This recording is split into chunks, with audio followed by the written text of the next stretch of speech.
नौकरानी एक घर के लिए कितनी जरूरी होती है, आइए देखते हैं। अरे बहू, ये देख, सारा साबुन बर्तन में रह गया। ये नौकरानी कोई काम नहीं करती, गंदा काम करके चली जाती है और ढेर सारा पैसा ले जाती है। अरे मम्मी जी, उसने तो साफ किया ही था। मेरे ही हाथ से इस ग्लास में सर्फ गिर गया था।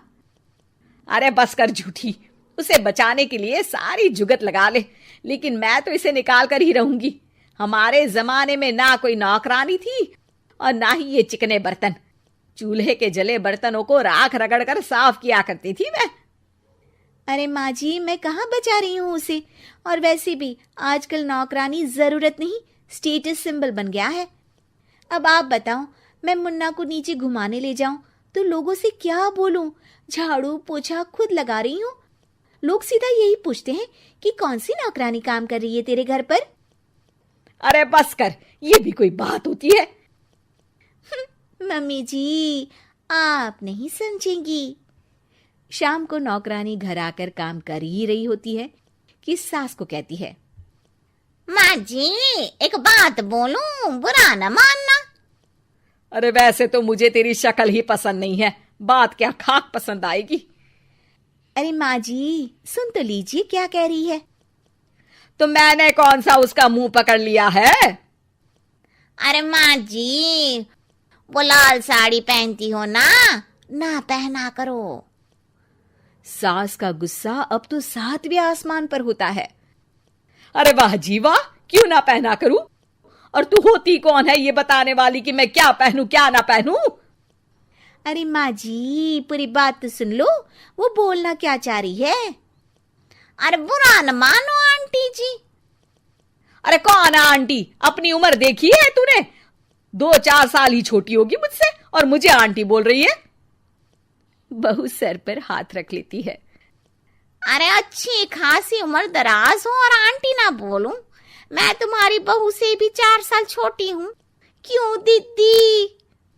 बोलती भी क्या, एक तरफ सास यानी पति की माँ, तो दूसरी तरफ नौकरानी जिसके बिना घर का काम नहीं चल सकता। वो दरअसल माँ जी की शादी भी बहुत जल्दी हो गई थी ना। अच्छा ये झगड़ा छोड़ो, ये बताओ तुम माँ जी को लाल साड़ी पहनने से क्यों मना कर रही हो? वो ना, इनकी उम्र की सारी औरतें सोसाइटी में इनके लिए बात करती हैं कि तुम्हारी सास बुढ़ी घोड़ी लाल लगाम है। बहू को ये सुनकर गुस्सा आ जाता है। अरे वाह वाह, कौन बोलता है जी? खुद क्या है यहाँ की औरतें, बाल सफेद लेकिन टाइट जींस और कोई कुछ भी पहने। अरे पहनना हमारा निजी हक है, किसी को कुछ हक नहीं बनता कि वो मेरी सास के लिए कुछ बोले। मैं आज ही जाकर माँ जी के लिए लाल जींस लेकर आऊंगी, फिर देखो कोई क्या बोलता है। अरे चुप लाल जींस। अरे सुन नौकरानी की बच्ची, जाकर बोल दे उन लोगों से कि उन लोगों की तरह मैं उड़ती नहीं फिरती हूँ घर बार छोड़कर। अपने बच्चों और नाती पोतों में मन लगाती हूँ, ना कि सारा दिन ताश के पत्तों में आंख गड़ाकर 3 पत्ती खेलूं। नौकरानी वहां से चली जाती है। वैसे बहू, नौकरानी के क्या फायदे हैं ये तो पता नहीं, लेकिन सबसे अच्छा तो ये कि पता चल जाता है कि कौन किसके लिए क्या बोल रहा है। सोसाइटी में तेरा नौकरानी रखने का इरादा बिल्कुल ठीक था। अगले दिन उन लोगों के घर की बेल बजती है। बहू दरवाजा खोलती है कि सामने कुछ औरतें खड़ी होती हैं। अरे बहू, कहाँ है तेरी सास? बुला जरा। अरे बहन जी, आप सारी एक साथ आइए आइए, कैसे आना हुआ? अरे 3 पत्ते खेलने आई हैं, क्यों खेलोगी? क्यों नहीं, वैसे भी बड़े दिन हो गए, एंटरटेनमेंट हुआ नहीं। बहू जा जाकर पकोड़े तो बना ला।